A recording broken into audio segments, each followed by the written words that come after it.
Chers téléspectateurs du micro du Pasteur Bobo, partout où vous êtes à travers le monde, nous vous disons bonjour ou bonsoir, ça dépend de l'heure à laquelle vous nous regardez. Nous sommes à Bruxelles, Bruxelles, capitale de la diaspora congolaise, mais aussi capitale de l'Europe. Nous sommes avec M. Tarsis Loseke Nemalemba, docteur Tarsis Loseke, de passage à Bruxelles. Tarsis Loseke, ancien secrétaire général chargé des relations extérieures de l'UDPS, il a été suspendu momentanément, on croit, sa suspension expirée. On va essayer de parler avec lui. Actuellement, il est vice-ministre des Finances au gouvernement Badibanga. On va essayer de parler avec lui. Bonjour, docteur Tarsis Loseke. Pasteur Bobo, bonjour. Ou bonsoir, ça dépend de l'endroit où vous êtes. On vous suit partout à travers le monde. Comment vous portez, docteur? Je me porte très bien. Quel est l'objet de votre présence ici en Belgique? Avant de répondre à votre question, comme nous sommes à Bruxelles, et comme vous savez, la famille politique de l'UDPS et la nation congolaise a connu un choc terrible avec le décès inopiné de notre cher président de l'UDPS et président du Rassemblement.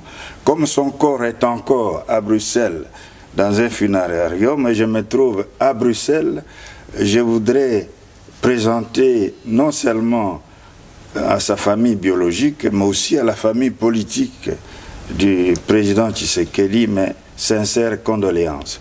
Ces condoléances vont particulièrement à maman Marthe, que j'ai personnellement connue depuis des années, depuis 88, ainsi que ses enfants que je connais très bien, et toute cette famille qui est une famille vraiment exceptionnelle. Je leur présente mes sincères condoléances.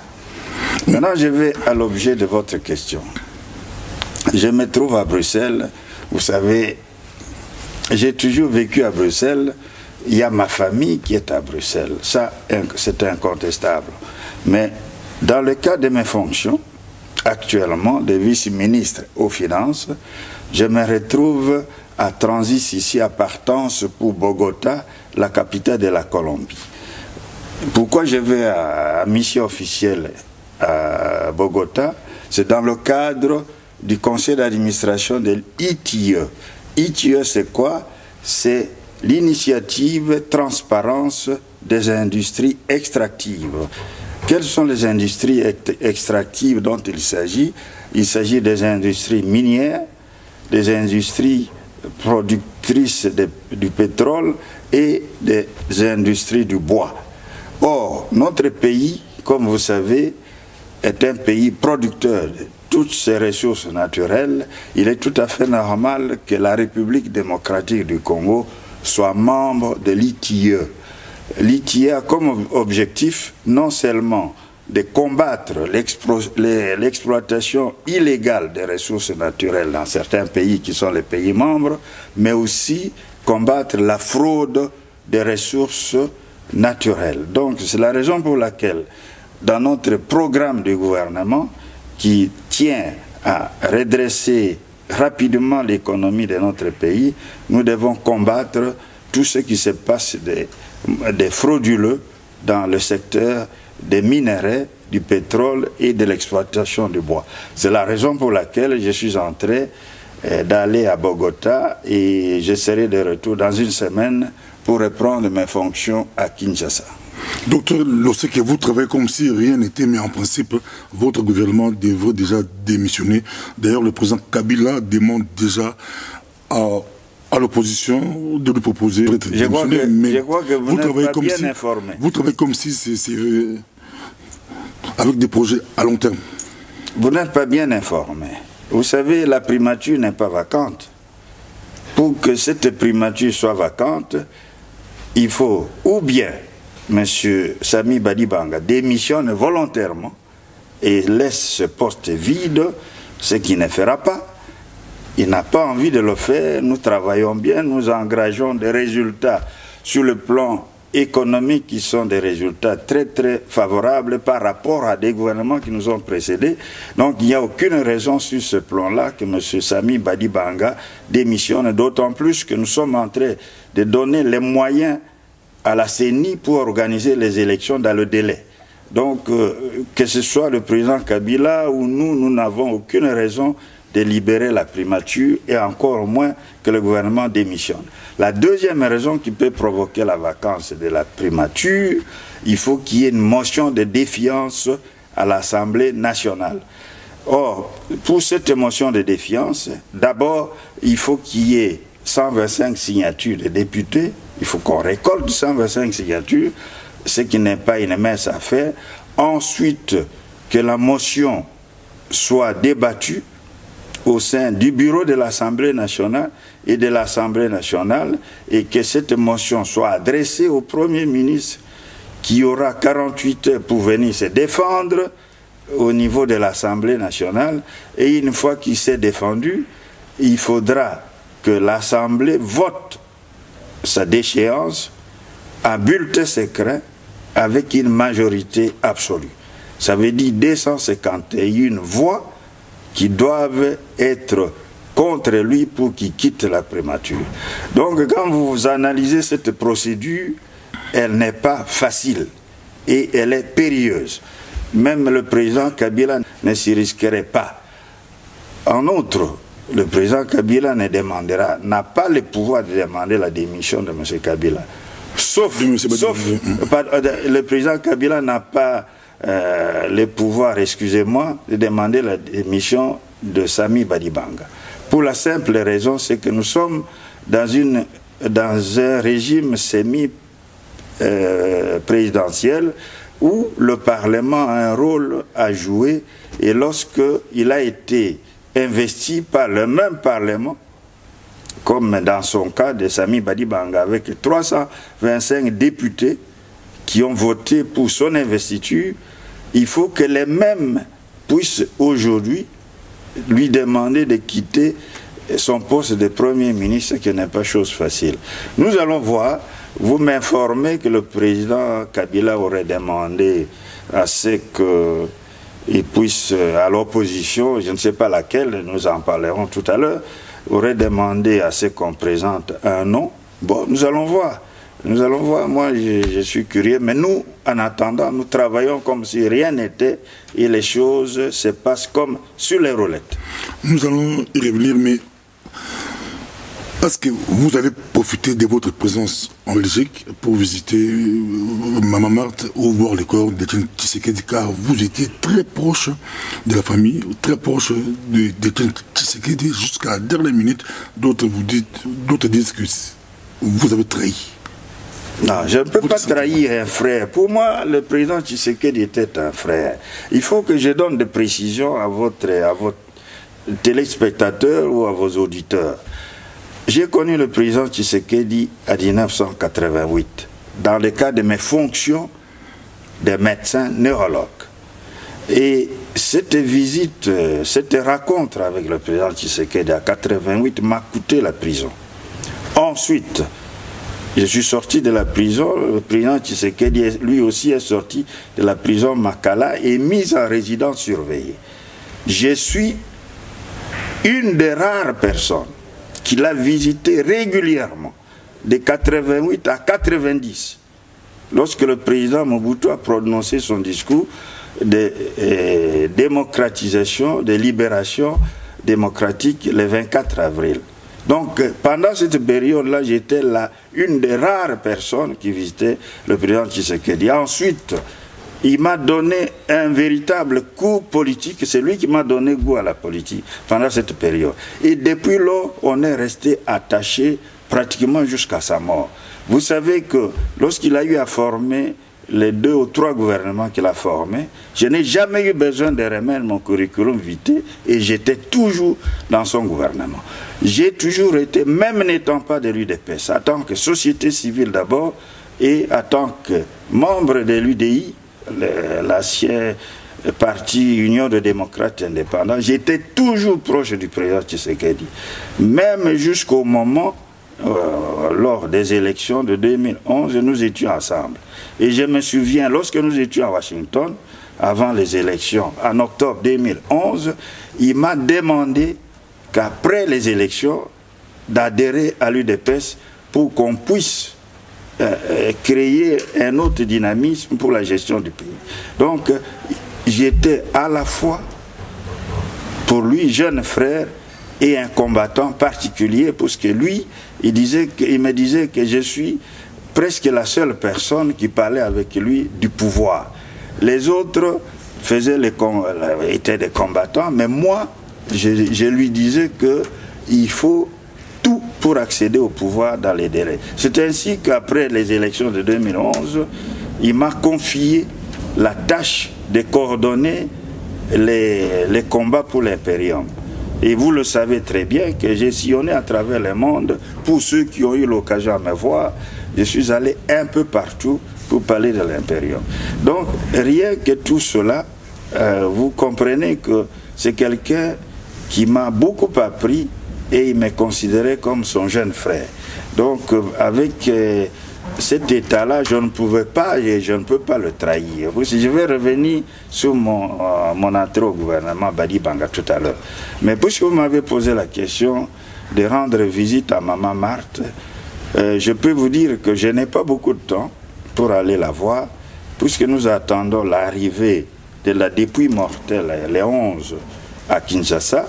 Je vais écourter mon séjour en Amérique latine pour rejoindre Kinshasa pour que nous soyons aux obsèques. D'autant plus que c'est à mon niveau que la coordination gouvernementale de la préparation des obsèques et des aspects sécuritaires se passe. Je suis désigné officiellement par le président, par les gouvernements, de coordonner ces actions-là, et j'ai sous ma responsabilité tous ces services-là. Donc, le jour que le corps arrivera à Kinshasa, je serai là et nous allons faire le maximum qu'il n'y ait pas de dérapage. En plus de ça, ce sera pour moi l'occasion au pays de présenter mes condoléances, non seulement à Maman Marthe, qui est pour nous vraiment une maman, qui est éprouvée, nous compatissons à sa douleur, mais aussi à sa famille biologique. Au pays, vous le savez si bien, les militants de l'UDPS, les militants demandent que les gouvernements Badi Banga puissent être loin des obsèques. C'était même la volonté, je crois, de la famille. Ah, je ne sais pas si c'est la volonté de la famille. On dit beaucoup de choses sur cette famille, ce qui n'est pas vrai. On ne peut pas, nous plairons tous pour nous, notre héros, puisque je les considère ainsi. On ne peut pas commencer à sélectionner des gens pour venir à un deuil. C'est un moment de douleur, un moment de tristesse pour tout le monde. Nous y serons. Les fameux combattants là ne sont que des anarchistes, des gens qui ne comprennent rien au combat du président Tshisekedi, et nous les mettrons à l'abri des nuits. Qu'en est-il de votre suspension à l'UDPS? Bon, vous posez bien cette question. Eh bien, j'ai été surpris par cette suspension qui est tout à fait injustifiée et illégale. Illégale, pourquoi? Parce qu'elle n'a pas été faite selon les textes qui régissent l'UDPS, les statuts et les règlements d'ordre intérieur. Ça, c'est la première chose. La deuxième chose, elle a été faite sans m'attendre. Parce que pour être suspendu, même provisoirement, il faut que la personne présente ses moyens de défense. C'est ce qui est prévu dans nos statuts. Je n'ai pas été attendu et on m'a suspendu illégalement et irrégulièrement. Je suis parti, j'ai présenté mes moyens de défense conformément au statut devant la commission de discipline qui m'a lavé de toutes les charges portées contre moi. Et je suis tout à fait lavé de toutes les charges. Il restait qu'on me rétablisse dans mes prérogatives, dans mes droits, et surtout moralement, que l'opinion sache que je n'ai commis aucune faute répréhensible. On m'a reproché quoi? D'abord, d'avoir tenu une réunion qui aurait conduit à la récolte de fonds ou quoi pour l'UDPS. Mais je vous dis que cette réunion s'est passée lors de la passation du pouvoir entre l'ancien secrétaire national aux relations extérieures, Félix Tshisekedi, et moi-même. Je n'étais pas seul. Cette réunion, il y avait tous les staffs qui composaient le cabinet de Félix Tshisekedi et aussi les miens. Nous étions en réunion et on a organisé ce jour-là une conférence téléphonique avec tous les représentants. La décision des mobilisations de fonds pour le 19 décembre 2016 était prise collégialement et collectivement. Et ces fonds devaient aller à un compte qui existait depuis toujours, dont les gestionnaires sont Félix Tshisekedi et moi-même. Donc ce compte est connu, était ouvert à la demande du président. Donc je ne vois pas ce qu'on m'a reproché, puisqu'on aurait prétendu que c'était un compte inconnu. Mais M. Kaboun, lorsqu'il a pris le pouvoir, il aurait dû avoir l'intelligence de s'informer sur ce qui se passe, savoir ce qui existe, au lieu d'écrire des bêtises dans des documents officiels. Même l'entourage du président, tout le monde a déploré cette bêtise-là. Il n'y avait rien, même Félix, que j'ai eu au téléphone et des visus, après ma suspension, a dit que non, il n'a pas été consulté, c'était une erreur, c'est faux. Il l'a dit. Donc il me l'a dit comme si c'est confondé en excuse. Mais l'autre charge qui était portée contre moi, c'est le fait d'aller saluer Sami Badibanga. Pasteur Bobo, je vous informe que depuis que Sami Badibanga avait été nommé Premier ministre, il n'y a eu aucun communiqué officiel, aucune protestation de la part du parti. Nous avons un porte-parole. Est-ce que vous avez attendu quelqu'un dire que l'UDPS est contre la nomination de M. Sami Badibanga? On a prétendu qu'elle était... Pardon? C'était Bruno Tshibala à l'époque, porte-parole. Non. C'était déjà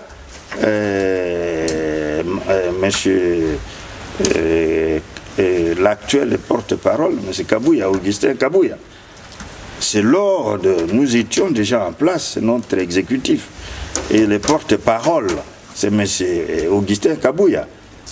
Bon, il n'a jamais fait de communiqué pour dire qu'on était contre le gouvernement Badibanga.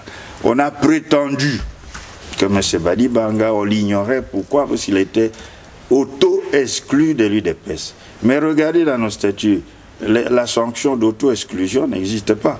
Et en plus, M. Badibanga est toujours, jusqu'à aujourd'hui, membre de l'UDPS comme nous tous. Tant qu'on n'a pas été formellement exclu du parti, on est membre de l'UDPS. Il faut respecter les statuts, nos textes. Nos textes sont bien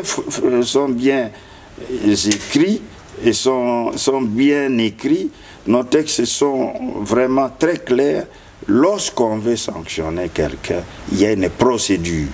Il y a un barème de sanctions, il y a une procédure en amont, et la seule personne qui devait à l'époque exécuter la sanction prévue par la commission de discipline, c'est le président du parti. Cela n'a jamais existé. Les députés de l'UDPS n'ont jamais été exclus du parti. Au contraire, c'est eux qui sont les pourvoyeurs des fonds en partie pour l'actuel exécutif. Donc, cette confusion-là fait qu'on ne sait pas qui fait quoi et qui a tort et qui a raison. Pour le moment, ce que je peux vous dire, et ça il faut retenir, et je l'ai dit pour l'opinion en général, personne n'a été formellement exclu de l'UDPS. Que ce soit les députés de l'UDPS, que ce soit votre serviteur, que ce soit Badibanga, parce qu'il était le président du groupe parlementaire, personne n'a été exclu de l'UDPS. Donc, nous sommes là, nous aimons cette UDPS, nous allons, en mémoire du président Tshisekedi, nous allons reconstruire l'UDPS pour qu'il soit forte comme avant. Monsieur Tax Loseke, pendant qu'on voulait vous rétablir directement, vous vous entrez, vous rejoignez Badibanga, parce que vous étiez l'une des personnes avec un discours radical, un discours fort, vous demandez l'argent pour faire pression à Kabila. Je me rappelle de votre avant-dernière émission au micro du pasteur Bobo. On a fait beaucoup d'émissions. Un radical, directement, vous changez de position, vous entrez dans le gouvernement Badibanga. Qu'est-ce qui vous a poussé à entrer dans ces gouvernements-là? Parce qu'on voulait déjà vous réhabiliter à l'UDPS.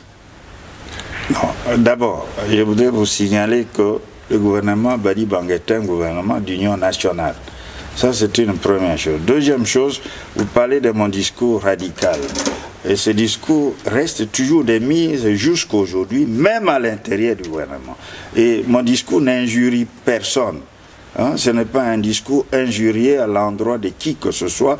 C'est un discours d'objectivité, un discours qui consiste à apporter le changement dans ce pays, dans la manière de gouverner, dans la manière de respecter les droits de l'homme et dans la manière de nous amener vers un état de droit. Je le défends partout où je suis, même actuellement dans le gouvernement Badibanga. Vous parlez de mon entrée au gouvernement Badibanga. Je vais vous dire quelque chose qu'on n'a jamais dit à l'opinion et qui est réel, puisque j'étais secrétaire national aux relations extérieures et j'avais devant moi tout l'environnement politique et diplomatique international. Nous étions à l'approche de la date du 19 décembre, qui était la date fatidique, où nous disions tous que le président Kabila devait quitter le pouvoir, puisque son mandat, c'était le dernier mandat qu'il avait, et ce mandat expirait le 19 décembre à minuit. Nous étions à un mois de cette date. Nous étions reçus, et Félix ne me trahira pas, nous étions reçus par de nombreux diplomates, et pas des moindres, et qui proviennent des puissances occidentales, qui nous ont dit que la logique de la confrontation était révolue. Nous ne voulons plus revoir les scènes qu'on a vécues le 19 ou le 20 septembre. On nous a dit de la manière la plus claire possible et de la manière la plus ferme possible qu'on n'était plus dans cette logique de confrontation. Il faut passer à la cohabitation. Cohabitation qui consistait à partager le pouvoir et aller aux élections le plus rapidement possible avant la fin de 2017. Nous avons transmis ce message au président Tshisekedi. J'ai fait beaucoup de notes diplomatiques pour informer le président Tshisekedi que nous étions, nous de l'UDPS, menacés d'isolement diplomatique si nous continuons dans la logique de la confrontation. Qu'est-ce qui s'est passé? On n'était pas attendu, moi, on ne m'a pas suivi. Nous avons eu une réunion de l'exécutif du parti à Kinshasa où la majorité a levé l'option pour la logique de la cohabitation, étant donné que depuis 35 ans de lutte, le peuple n'a pas amené M. Tshisekedi au pouvoir. Donc il fallait mettre beaucoup d'intelligence pour se placer dans une situation où nous pourrions préparer les élections qui allaient venir avec comme promesse M. Joseph Kabila, président de la République, ne se présenterait plus. Il ne pouvait pas faire des référendums constitutionnels pour modifier la Constitution et ensuite il laissait la primature à l'opposition. C'était le schéma qu'on a demandé à l'époque à la Senco de nous présenter pour que nous puissions faire des concessions mutuelles entre la majorité présidentielle et nous. Et avec comme résultat logique, ou comme position tout à fait logique, que le président Kabila reste au pouvoir jusqu'à l'organisation des élections. C'est le schéma qui était le schéma occidental au moins un mois avant le 19 décembre. Mais qu'est-ce qui s'est passé? Il y a des votants en guerre qui sont à l'UDPS, qui disaient au président Tshisekedi que non, pour nous, il faut absolument mobiliser le peuple pour chasser le président Kabila du pouvoir. Comme vous le voyez, lorsqu'on analysait le rapport des forces à l'époque, nous n'étions pas préparés du tout pour le 19. Il n'y avait rien sur le terrain, aucune mobilisation. Nous avons fait le tour de Kinshasa, on nous a répartis en commission pour aller dans des districts, dans des fédérations de Kinshasa. Nous avons eu l'écho défavorable que si nous essayons de mettre les gens dans la rue le 19, il allait y avoir des sérieux problèmes qui auraient pu entraîner même des arrestations au sein de notre parti. Et à Kinshasa, lorsque vous êtes arrêté, vous êtes à Makala, vous êtes isolé et ce n'est pas une solution, une situation acceptable. Nous avons, la majorité était pour la cohabitation. Donc moi, je devais défendre cette position jusqu'au bout. Malheureusement, devant moi, on m'a barré la route pour que je puisse expliquer cette situation. Non seulement sur le plan diplomatique, mais aussi sur la réalité du terrain à Kinshasa particulièrement. Donc, j'ai compris par là, j'ai envoyé un message au président que je n'étais plus sur la logique de confrontation, j'étais sur la logique de la cohabitation. C'est comme ça que j'ai rejoint le gouvernement Baliba. Ce qu'on peut me reprocher, c'est quoi? C'est d'avoir vu clair plus tôt et d'avoir eu raison trop tôt. Pourquoi? C'est ce qu'il faut maintenant avec la SENCO. C'est la cohabitation, non? Il demande au même président Kabila de les nommer qui a la primature, qui a un autre poste. Donc, qui a trahi quoi? Qui est le traître dans tout ça? Et c'est l'OCK traître ou bien ceux qui cherchent à devenir Premier ministre de Kabila? Ils ne trahissent pas? D'après vous, ils ne trahissent pas? Qui est très très bonne question, docteur Loseke. Que répondez-vous à ceux qui disent que Loseke, docteur, médecin très proche de Tshisekedi, vous connaissez bien les dossiers, vous et docteur Oli Ilunga, très très proche des deux médecins, très proche de Tshisekedi, vous connaissez bien les dossiers, vous avez amené les dossiers médicaux du docteur Etienne Tshisekedi et vous l'avez amené chez Kabila. Que répondez-vous à... Ce sont des bêtises. Moi, je ne répondrai pas à cette question. Je ne réponds. Ce sont des bêtises. Des gens qui parlent qui parlent de la manière que vous m'expliquez là, non, ne peuvent avoir aucune considération pour moi. Deux médecins proches, deux médecins très proches. C'est vrai qu'on a été proches. Vous connaissez bien sur l'état de santé? Mais c'est vrai qu'on a été proche du président Tshisekedi et nous deux, on a eu à s'occuper de sa santé. Mais ce n'est pas une raison que nous, on ne veut pas entrer dans un gouvernement pour prouver ce dont nous sommes capables.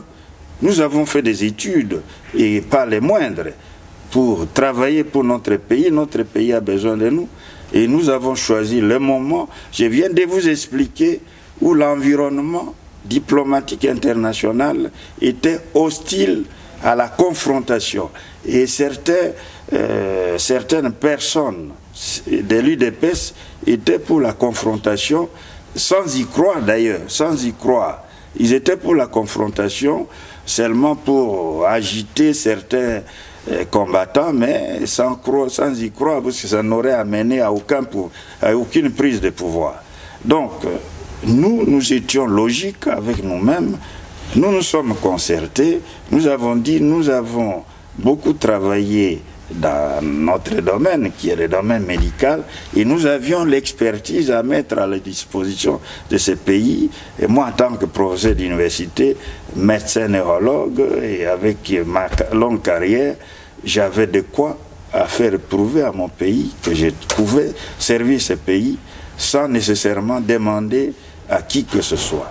Pris le soin d'informer le président Tshisekedi, qui a dit que si vous prenez vos responsabilités, bon, c'est votre droit, mais vous mettez fin à vos carrières médicales respectives, ce que nous avons réellement confirmé au président Tshisekedi de son vivant. Ensuite, nous lui avons dit que nous ne prenions que des congés par rapport à nos responsabilités respectives à Bruxelles, que ce soit le docteur Ilunga et moi-même. Et comme vous avez appris, mon confrère, malheureusement, a eu la mauvaise nouvelle de perdre son épouse il y a 2 jours. Je lui présente toutes mes condoléances. Ça ne fait pas l'objet de cet entretien, mais au moins, puisque je cite son nom, j'ai l'obligation de lui présenter mes sincères condoléances pour le triste événement qui lui est arrivé. Quand votre collègue au gouvernement, Woli Mesheki, avait déclaré que Tshisekedi ne va pas retourner, il était à 100% sûr que Tshisekedi n'allait pas retourner. On a dit que peut-être Woli Mesheki avait écouté les Oli, les docteurs Loseke, il savait clairement que cet homme n'allait pas. Ça n'a rien à voir. Écoutez, Pasteur Bobo, vous devez nous poser des questions vraiment qui puissent faire avancer les choses. Pas n'importe des questions farfelues qui viennent de n'importe qui. Bon, je vais vous dire ceci. Le président Tshisekedi est parti de Kinshasa en très bonne santé. Il arrive à Bruxelles, il devait subir tous les checks, tous les examens en rapport avec son check-up médical habituel. Sûrement que lors de ce check-up, on a estimé qu'il devait subir une intervention chirurgicale. Et je vous informe qu'en médecine, il n'y a pas d'intervention chirurgicale mineure. Toute intervention chirurgicale comporte un certain risque. Il a été opéré. Les chirurgiens, avec le staff médical, ont estimé qu'il fallait une anesthésie générale. Mais une anesthésie générale comporte aussi des risques. Donc ce qu'il a eu comme accident, ici médicalement appelé embolie pulmonaire, est un accident qui peut arriver à n'importe qui, à n'importe quel type de chirurgie, pour autant que les précautions de base soient prises. Mais je vous informe tout de suite que tout médecin a l'obligation des moyens et pas des résultats. Vous venez vous faire soigner chez moi, j'ai l'obligation d'utiliser les moyens technologiques et toutes les connaissances actuelles en médecine, mais je ne garantis aucun résultat. Donc ça, vous devez le savoir. Ce qui est arrivé, c'est un accident qui peut arriver à n'importe qui, même à un jeune homme de 10 ans. Donc ne remuons pas cette affaire-là comme si c'était une affaire de théâtre ou quoi. C'est une triste nouvelle. Ça, nous sommes éprouvés, le peuple congolais est éprouvé par le décès du président Tshisekedi. Nous essayons, nous le pleurons encore parce que nous ne l'avons pas encore mis à terre. Conduisons-les plutôt vers sa dernière demeure. Je crois que nous aurons fait vraiment ce qu'il nous faut et surtout, après son enterrement, perpétuer sa mémoire, son testament et les combats politiques auxquels il nous a menés après autant d'années. Nous devons pérenniser ces combats politiques. Nous vous rappelons que nous sommes avec le Dr Tarcisse Loseke Malemba, vice-ministre des Finances du gouvernement Badi Banga. Vous parlez des élections, de l'argent des élections. On pourra vous poser cette question. Quelle est la situation des finances publiques de la République démocratique du Congo actuellement? Voilà. En bref, je vais vous dire ceci. Nous avons trouvé une situation des finances publiques qui était chaotique, avec un déficit budgétaire de plus de 600 milliards de francs congolais. Vous pouvez convertir à peu près 600 millions de dollars. Nous avons trouvé ce déficit avec une inflation qui galopait, avec les dollars qui s'échangeaient à 1300 francs congolais, avec un taux de croissance qui régressait chaque mois. Nous en sommes arrivés à autour de 2% des taux de croissance. Mais maintenant, après 2 mois, qu'est-ce que nous avons fait? Nous avons mis en place 28 mesures d'urgence pour la stabilisation du cadre macroéconomique. Cette stabilisation passe par 3 choses principalement. La première chose, c'est réduire les dépenses publiques, c'est-à-dire nous réduisons de manière drastique toutes les dépenses, à l'exception des dépenses prioritaires, contraignantes et urgentes. Donc les dépenses dont, par exemple, la CENI est une dépense obligatoire et contraignante. Donc les salaires policiers, armés et fonctionnaires sont des dépenses contraignantes. Il y en a d'autres, par exemple, une partie de la dette extérieure qu'il faut payer selon les accords qui ont été passés avec nos partenaires. J'en citerai d'autres qui sont des dépenses contraignantes. Donc, réduire drastiquement les dépenses publiques. Puisqu'il y avait beaucoup de robinets qui coulaient, il fallait les fermer. Ça, c'est la première chose. La deuxième chose, combattre la corruption. C'est ce que nous faisons. Combattre la fraude et la corruption. Surtout au niveau des régies financières. C'est ce que nous faisons. Et ensuite, troisième élément capital, c'est la mobilisation à outrance des recettes. C'est ce que nous faisons. Donc nous sommes passés en 2 mois, je vous dis, de 600 milliards de déficit à 4 milliards. À chaque mois, janvier, février, nous avons eu un bonus important au niveau du trésor public. Donc, c'est pour vous dire que nous suivons de manière stricte le plan de trésorerie que nous avons mis en place et nous suivons le programme d'action présenté par le Premier ministre Badi Banga à l'Assemblée nationale et pour lequel il a obtenu l'investiture. Donc, nous sommes dans le bon. Après 100 jours, nous vous présenterons le bilan. Nous avons déjà les félicitations des institutions internationales et nous sommes dans le bon. Ce n'est pas de l'autosatisfaction, ce sont des chiffres qui parlent, des chiffres qui sont réels et ces chiffres que l'on peut vérifier et vérifiables puisqu'ils sont publiés régulièrement. Donc, les finances publiques se portent mieux, mais nous devons encore faire plus pour qu'il y ait une véritable croissance dans ce pays et que cela se traduise par l'amélioration de la vie quotidienne de la population. Ça veut dire que si dans 6 mois, on peut espérer augmenter les salaires des militaires, des policiers, des fonctionnaires, c'est déjà une bonne chose. Et je vous dis qu'avec les décaissements que nous faisons, la CENI peut présenter un calendrier électoral tout à fait à l'aise et nous pouvons aller aux élections. Que ce soit à la fin de 2017 ou en avril 2018, puisque ce sont les 2 dates qui sont prévues dans les 2 accords. C'est pas vous, 2017 c'est l'accord du 31 décembre 2017. C'est la même chose. Nous on est... Moi je peux... Les 2 accords. Il y a 2 accords qui sont toujours valables.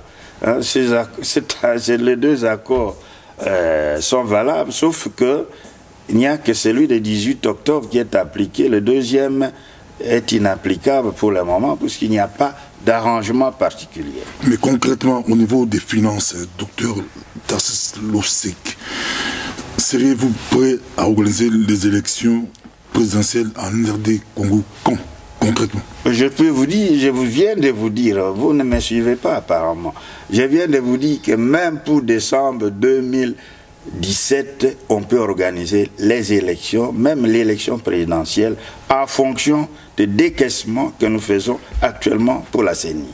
Ça, c'est une chose. Deuxième chose, la même CENI termine l'enrôlement en juillet. Et il peut y avoir une session extraordinaire de l'Assemblée nationale pour adopter la loi sur la répartition des sièges. Donc tout le monde se mette à préparer les élections. Parce qu'il y en a qui sont distraits à la recherche des postes de primature ou quoi, mais nous travaillons. Nous travaillons comme si rien n'était et il y aura des élections à fin 2017 si tout le monde est d'accord. Mais nous sommes prêts à aller aux élections, même en 2017, si bien sûr, la CENI présente un calendrier électoral en rapport avec cette date-là, puisque l'accord du 31 décembre ne prévoit pas un calendrier électoral. Il n'a pas prévu un calendrier électoral contraignant, uniquement une date floue de la fin 2017, sans préciser, sans être précis sur la date effective de l'élection présidentielle. Mais quelle que soit la date, on peut organiser les élections à la fin de 2017. Je vous l'ai dit de manière ferme, les finances publiques actuelles sont telles que l'évolution permet l'organisation des élections à cette date. Bien que votre collègue du budget avait dit le contraire, mais personne n'avait donné au gouvernement Badi Banga, même une semaine, 2 semaines. En vous écoutant, très à l'aise, vous parlez de bientôt 100 jours. 100 jours. Et puis, en écoutant votre projet, aujourd'hui, j'ai encore suivi Badi Banga qui recevait des émissaires. Vous projetez même à faire des actions sociales, à construire des maisons sociales. Où allez-vous trouver tout cet argent? Non, vous savez, première chose, vous dites qu'on est à l'aise. Oui, nous sommes à l'aise. Nous sommes à l'aise, imperturbables. Une semaine, ça va tomber, 2 semaines, ça va tomber. Oui, mais c'est dans les rêves. 100 jours. C'est dans les rêves de certaines personnes et aussi des jaloux. Moi, on a dit, ah oui, j'ai pleuré parce que j'ai appris que j'allais quitter le gouvernement. Je suis là devant vous, je suis tout à fait à l'aise. Et puis, même si j'ai quitté le gouvernement, je ne veux pas être au chomage. Donc, ça, c'est quelque chose qui m'est garanti. Parce que vous avez déjà 11 places. 11 places de quoi? On vous a donné 11 ministères dans les nouveaux, au cas où Félix ou Katebe Katoto ou quelqu'un d'autre prenait la primature. Nous n'y sommes pas. Vous avez 11 ministères. Nous n'y sommes pas. Garantis. Le chemin est encore long. Bon, on verra. Qui vivra, verra. Le chemin est encore long. Mais je reviens sur ce que vous disiez ici. Où allons-nous trouver l'argent pour construire des immeubles pour les habitants et d'autres projets? Mais je vous dis, quand on gère bien, les investisseurs viennent. Nous gérons bien, donc les gens nous font confiance et demain vous verrez qu'on est inondé de demandes d'investissement, puisque nous devons améliorer le climat des affaires. C'est ce que nous sommes en train de faire, rassurer ceux qui veulent investir. Je viens de Paris où j'ai rencontré des personnes qui veulent investir dans le pays, dans l'agriculture et dans les mines.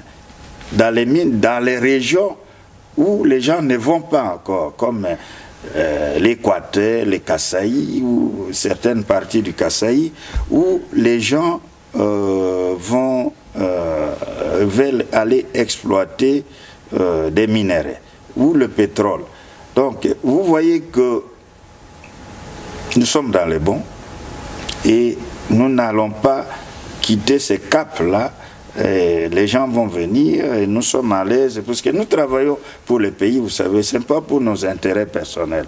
Nous travaillons pour le pays et je ne sais pas si ceux qui veulent nous remplacer ont un autre discours que celui que je vous tiens pour le moment. Mais nous sommes là, on est tout à fait à l'aise, nous travaillons de manière imperturbable. Mais que se passe-t-il, docteur? Vous êtes au gouvernement, la primature c'est à l'opposition, mais il y a des massacres. Il y a une vidéo qui a fait le tour du monde où on massacrait à bout portant des femmes, des enfants sans armes, ou les massacrait. Des adeptes du bout du Congo aussi, c'était un peu compliqué. Vous venez aussi d'arrêter votre collègue opposant, Némon Dassemi, mais c'est l'opposition qui est au pouvoir. C'est l'opposition qui gouverne. On ne comprend pas. Que se passe-t-il? Bon, il faut que j'apporte des précisions à tout ce que vous dites. Parce que vous mélangez tout, ça n'a pas de sens. Il faut avoir un esprit de discernement.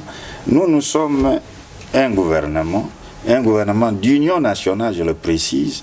Ce n'est pas l'opposition qui arrive au pouvoir, non. C'est un gouvernement d'union nationale. Dirigé par un opposant. Oui, par un opposant membre de l'UDPS. Le gouvernement est responsable de la sécurité. Il doit assurer la sécurité des personnes et des biens. Lorsqu'il y a certaines personnes qui cherchent à mettre à mal la sécurité de ce pays, ils doivent répondre de leurs actes, soit devant la justice, soit devant d'autres instances pour lesquelles ils sont obligés de répondre. Le cas de Mwanda Semi, vous avez suivi, c'est un problème, un fait divers d'ailleurs, qui est interne à son parti. Il voulait lui-même remplacer son secrétaire général, qui est actuellement vice-ministre dans notre gouvernement. Au lieu de régler ces problèmes pacifiquement, il a voulu en faire une affaire personnelle et créer une insurrection d'une partie de la République. Nous sommes un gouvernement responsable, nous ne pouvons pas accepter des choses pareilles. Et il devait répondre de ses actes. Il a organisé des troubles au Congo central qui ont entraîné des dizaines de morts pour des raisons personnelles et égoïstes. Nous sommes un gouvernement, je viens de vous dire, responsable. Ce sont des actes intolérables. Comme il y a eu mort d'homme, il doit en répondre devant la justice. On n'a pas voulu l'inquiéter. Lui-même s'est enfermé dans un bunker chez lui à Kinshasa avec des centaines de personnes qui sont ses adeptes. La police n'a pas voulu faire une intervention musclée pour éviter ce que tout le monde voulait déplorer. Il n'y a pas eu mort d'homme, il y a eu quelques blessés, dont parmi les policiers, puisque finalement, on s'est rendu compte qu'il avait des armes, on ne sait pas comment, mais il avait des armes avec lesquelles il a tiré sur les policiers, dont certains policiers étaient blessés. Ça, c'est quelque chose qui a été prouvé, qui était visible.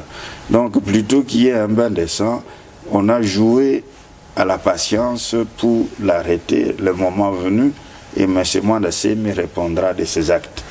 Certaines personnes mal informées vont dire « Ah non, on arrête un opposant, on fait ceci ». Mais ce n'est pas parce qu'on est opposant qu'on peut se permettre n'importe quoi. Moi, aujourd'hui, je ne peux pas me permettre d'aller chez moi à Katakokombe, créer une révolution, provoquer une milice pour combattre les policiers. Ça ne peut pas se faire. Il existe des lois et les lois doivent être respectées. Vous me parlez d'une vidéo qu'on aurait montrée dans les réseaux sociaux où les militaires tiraient sur la population. Vous savez, on a déjà vu beaucoup de choses dans les réseaux sociaux. Moi-même, je n'ai pas vu la vidéo, je ne peux rien dire. Mais selon ce qu'on m'a dit, il y a quand même, lorsqu'on visionne bien la vidéo, il y a des incohérences qui font que ça peut être un montage. Mais je n'en sais rien, je n'ai pas de commentaires à faire. Mais ce qui est sûr, c'est que le gouvernement est déterminé à mettre fin à des troubles qui se passent au niveau du Kasaï central, Kasaï oriental et même au niveau de l'autre province du Kasaï, avec ce qu'on appelle la milice de Kamwena Sampu. Parce que ça ne sert à rien de continuer à créer l'insécurité dans ce coin alors que la population n'aspire qu'à vivre dans la sérénité la plus souhaitable que possible. Moi-même, j'ai discuté avec tous les gouverneurs du Kasaï. lors de la commission qui prépare les obsèques du président Tshisekedi, tous m'ont dit que c'était des personnes manipulées par certains leaders politiques en mal de positionnement. Et ça a été prouvé que s'il s'agit, il y a des leaders, notamment les élus du peuple, qui manipulent cette population. Donc c'est un dossier qui est en cours. Nous allons suivre ce dossier-là, mais il ne faudra pas qu'on donne l'impression qu'au Congo, il n'y a que l'insécurité. Il y a des coins où on vit bien, où la paix règne. Et nous pensons qu'avec les 2450 km² du territoire national, il y a des coins où on peut prospérer et vivre en paix. Pour terminer, on peut parler du rassemblement. On était avec vous à Genval. Je me rappelle, on a fait une interview à Genval. Que se passe-t-il aujourd'hui? Aujourd'hui, Bruno Tshibala vient d'être exclu de l'UDPS. On voit Katebe Katoto réhabilité de l'AR, Deli Sissanga suspendu avec Bertrand et Wanga. Donc on voit, on dit les jeux des chaises musicales, l'implosion du rassemblement. Que se passe-t-il? Que se passe-t-il au niveau du rassemblement? Vous étiez avec nous à Genval. Vous savez, Pasteur Bobo, c'est triste ce qui se passe au rassemblement. C'est triste pour la simple raison, c'est que le positionnement de certaines personnes pour leur avenir politique, leurs positionnements sont en train de torpiller totalement l'opposition qui avait une certaine crédibilité, je dirais même une crédibilité sûre lors du vivant du président Etienne Tshisekedi. Moi qui vous parle, et l'abbé Théo Chilomba ne me démentira pas, nous avons passé des nuits blanches avec le président Tshisekedi pour initier cette idée de l'opposition unie. Parce qu'on ne voulait pas que l'UDPS soit le seul parti à mener la lutte pour l'alternance le 19 décembre. Nous avons voulu qu'il y ait d'autres avec nous, la dynamique de l'opposition, les G7, l'AR, les alliés de l'UDPS. Nous voulions tous être ensemble pour mener la lutte pour l'alternance au 19 décembre 2016, excusez-moi. Donc, le rassemblement avait deux objectifs. Le premier, c'est le respect de la Constitution en ce qui concerne l'article 70, deuxième alinéa.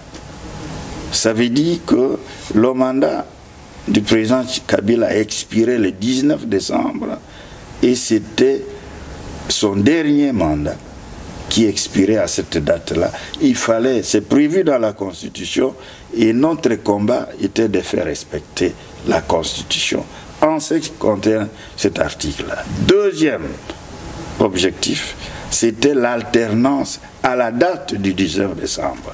En d'autres termes, le 19 décembre, il devait y avoir de n'importe quelle manière, que ce soit par les combats diplomatiques ou par la mobilisation populaire et tout, qu'on amène notre leader au pouvoir, notre leader, bien sûr, le feu Etienne Tshisekedi, qu'on l'amène au pouvoir à la date du 19 décembre.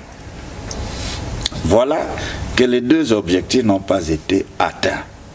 Donc nous sommes là, nous étions devant une situation où il fallait se rendre à l'évidence qu'il fallait cohabiter. C'est la raison pour laquelle je vous disais tout à l'heure que nous avons vu trop tôt qu'on finira par la cohabitation, quelle que soit la situation, parce que les rapports de force, c'est tel que la cohabitation devait inévitable, et même sur le plan international, c'était acquis.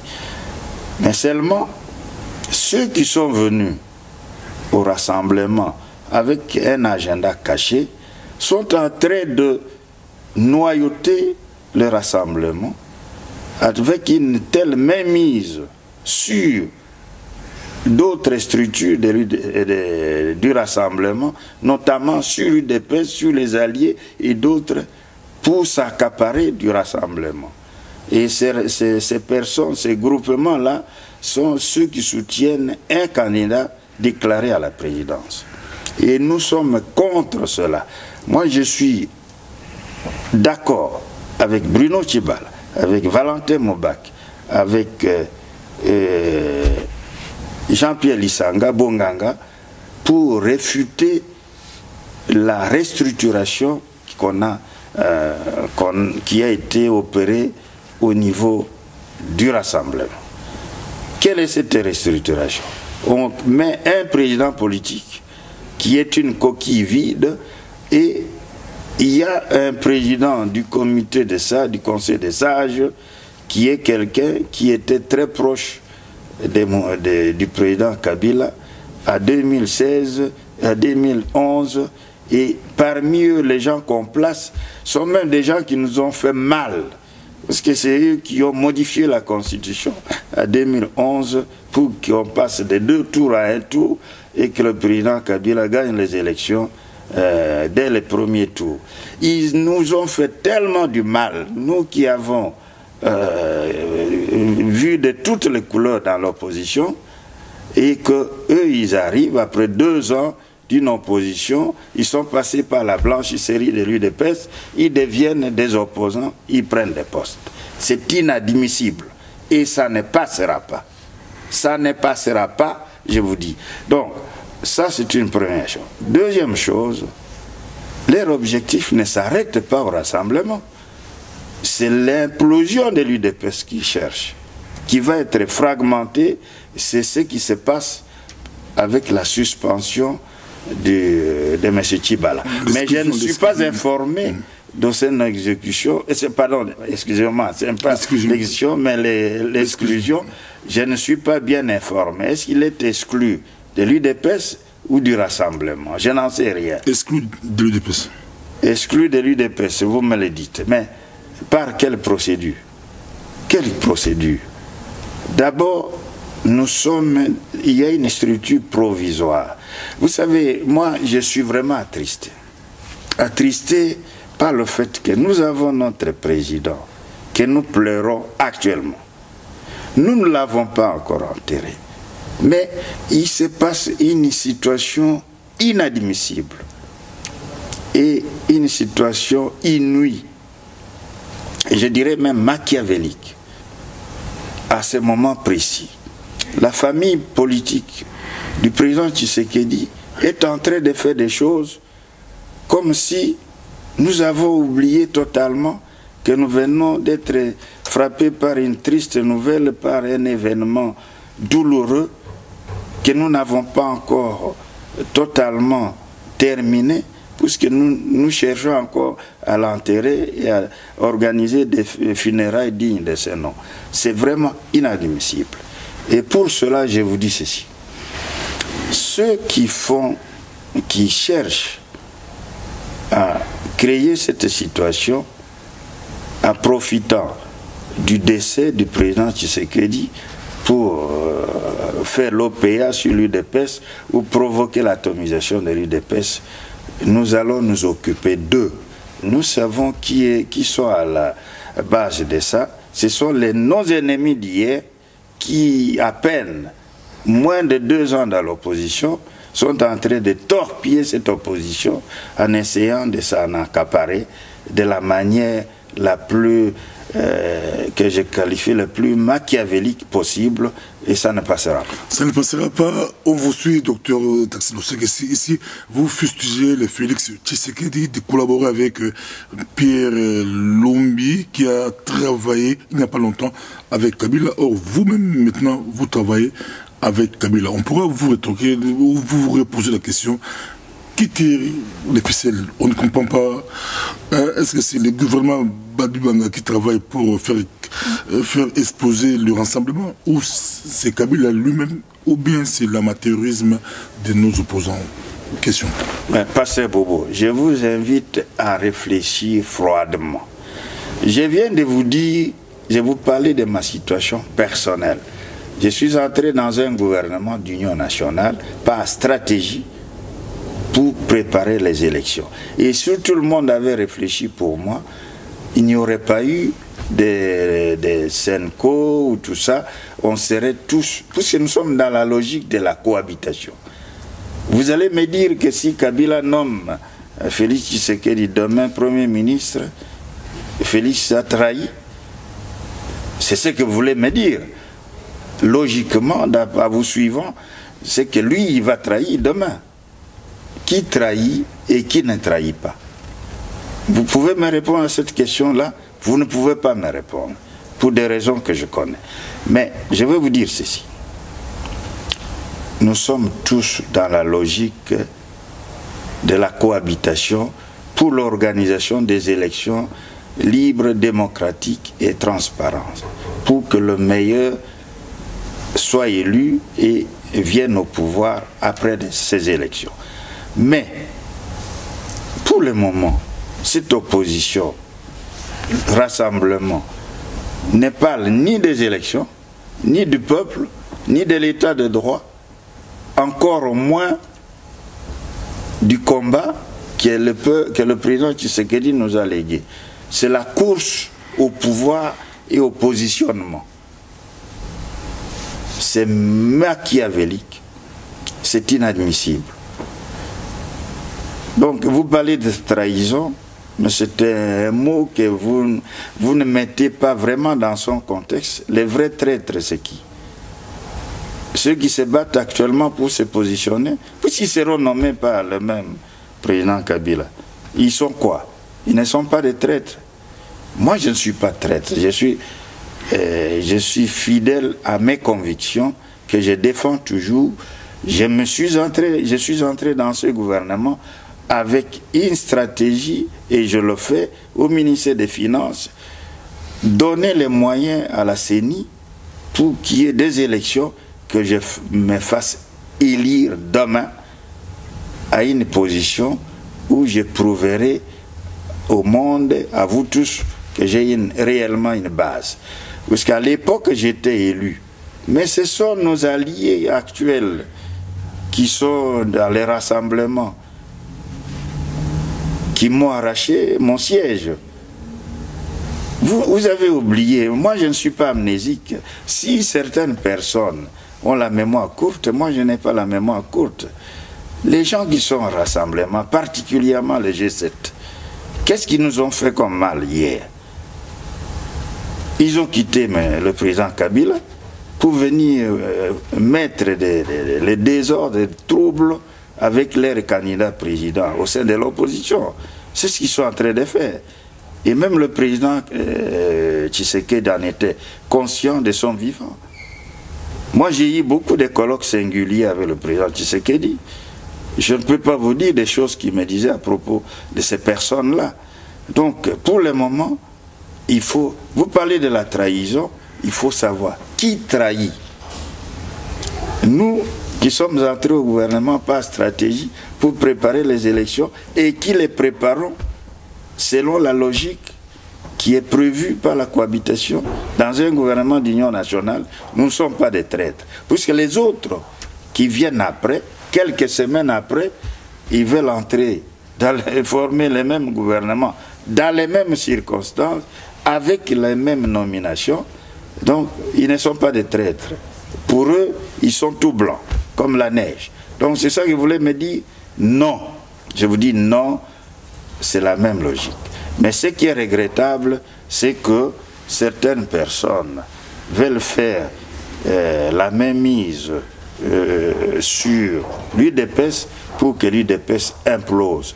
C'est la raison pour laquelle on commence à exclure des personnes qui ont souffert pour l'UDPS, comme mon ami et frère Tchibala, mais on ne le laissera pas faire.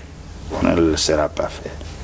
Pour terminer, on vous a écouté sur Top Congo avec Christian Sakono déclarer que vous demandez ce quoi la réconciliation des l'UDPS, tous les enfants des l'UDPS, mais comment ça va se passer ici? Déjà, vous rejetez le rassemblement Moïse Katumbi, mais vous appuyez un peu l'autre rassemblement, le rassemblement, je ne sais pas si on pourra l'appeler LKTB Katoto. Comment la réconciliation des l'UDPS pouvait se faire? Là, vous mélangez plusieurs choses. Il y a d'un côté l'UDPS et de l'autre le rassemblement.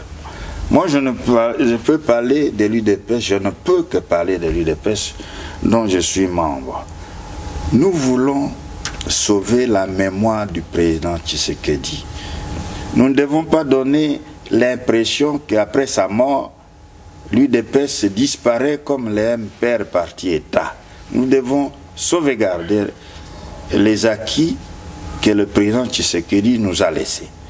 C'est la raison pour laquelle, personnellement, et beaucoup d'autres personnes qui ne s'expriment pas sont d'accord avec moi, nous voulons une réconciliation entre l'opposition institutionnelle, c'est-à-dire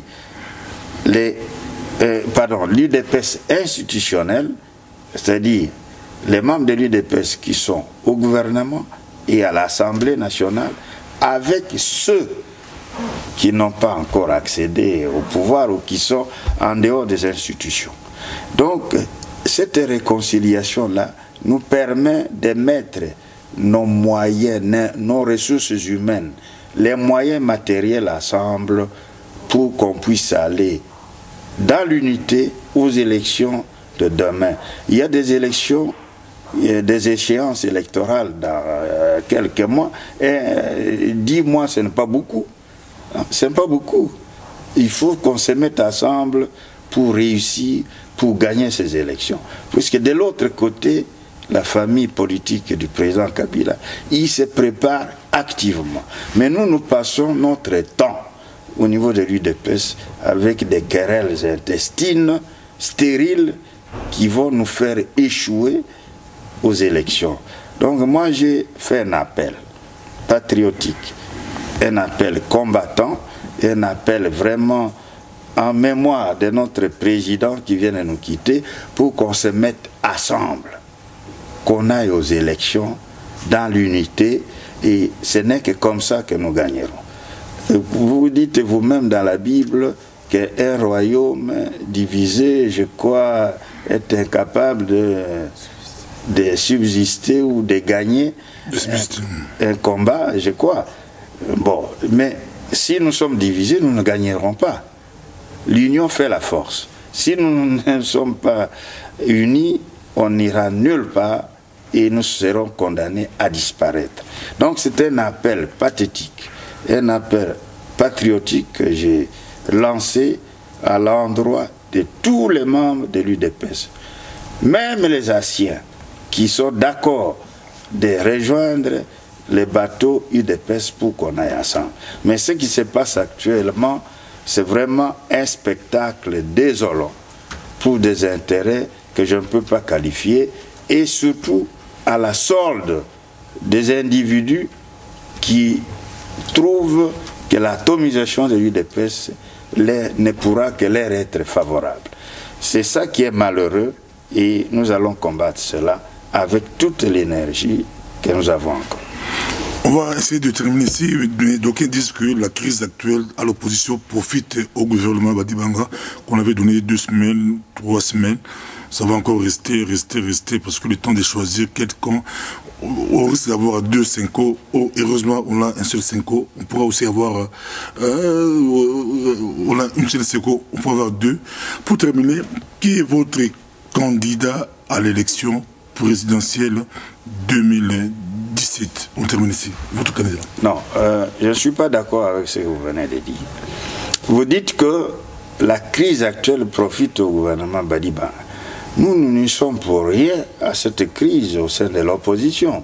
Au contraire, nous aurions souhaité avoir une opposition responsable, qui peut même s'organiser pour qu'on fasse la restructuration du gouvernement actuel et avoir un format consensuel et informant qui implique toutes les composantes de l'opposition. Je crois que c'est la seule alternative. Il n'y en aura pas d'autre, monsieur Pasteur Bobo. Il n'y en aura pas. Hein, parce que cette opposition qui est noyautée totalement par la personne que vous avez citée là, parce qu'il aurait certainement beaucoup de moyens pour le faire, mais il n'ira nulle part et nous allons barrer la route à ces fauteurs de troubles. Candidat à la présidence, non, nous, il faut d'abord que l'UDPS organise son congrès d'abord pour élire les nouveaux présidents, c'est comme ça, c'est selon les statuts, et ensuite nommer ou désigner une personne qui portera nos couleurs pour la présidence de la République. Et ça, c'est le congrès qui va le déterminer. Moi, je ne suis pas là pour le dire. Mais le souhait maintenant, c'est qu'on reste unis d'abord. Qu'on ne commence pas avec des exclusions intempestives et qui n'arrangent nullement l'avenir de l'UDPS. L'UDPS est une famille politique, c'est la fille aînée de l'opposition. Nous devons sauvegarder ce parti en mémoire du président Étienne Tshisekedi. Merci beaucoup, c'était votre mot de la fin. C'était un plaisir pour nous d'avoir avec nous. On a été honorés d'avoir Dr Tarcisse Loseke Manemba, vice-ministre des Finances au gouvernement Badi Banga 1. Peut-être on aura Badi Banga 2. Merci. Merci, Pasteur Bobo.